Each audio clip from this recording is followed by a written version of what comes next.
Alhamdulillah hari ini untuk kedua kalinya kami mendapatkan salinan resmi ya dari berkas yang pernah dipakai. Kali ini adalah dipakai oleh Joko Widodo ketika mengikuti Pilkada DKI Jakarta tahun 2012. Ada dari KPU kan, dari KPU pusat dan KPU daerah kan, mereka menutup ada 11 item. Itu sebenarnya kita pertanyakan, kenapa 11 item itu harus ditutup? Mana uji konsekuensinya? Karena sebenarnya itu bukan informasi yang dikecualikan, bukan informasi pribadi itu. Apa aja Pak yang ditutup Pak beberapa? Ada misalnya adalah nomor mahasiswa. Oke. Padahal kan nomor mahasiswa itu ngapain juga ditutup, ya kan? Kemudian lahirnya di kota mana itu juga ditutup. Kemudian tanda tangan dari pengesah juga ditutup. Nomor mahasiswanya ditutup, nomor ijazah. Kan nggak penting. Oke lah kalau misalnya itu tanggal lahir yang bersangkutan, itu masih masuk akal karena itu data pribadi. Tapi yang lain sih sebenarnya enggak. Jadi itu kita pertanyakan juga, Mbak.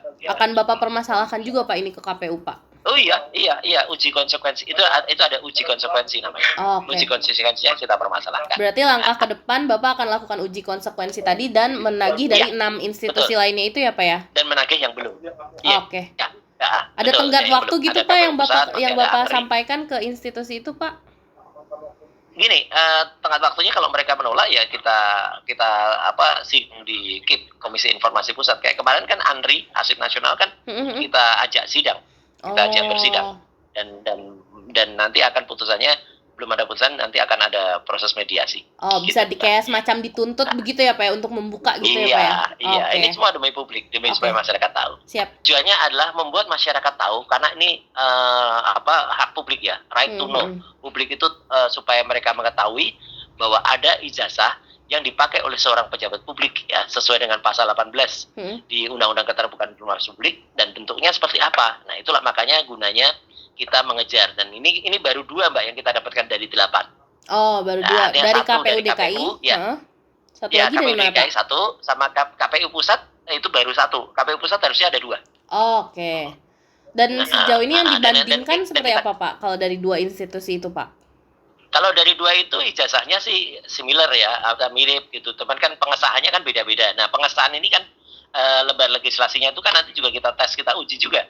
Apakah pada tahun yang bersangkutan itu si legislatornya si legalisatornya, orang yang mengesahkan itu sudah menjabat atau belum? Itu kan kita cek juga.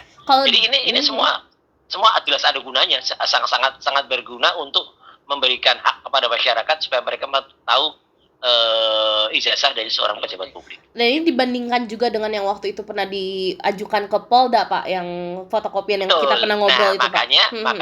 Betul, makanya Mbak, saya bisa pastikan ijazah yang dikumpulkan oleh Jokowi ini 99,9% palsu.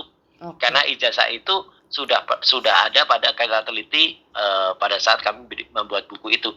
Ijazah yang dikumpulkan di semua tempat titik ini sementara adalah ijazah yang memang berbeda dengan ijazah-ijazah milik teman-teman yang lain. Kan saya sering katakan tuh ada 3 ijazah pembanding.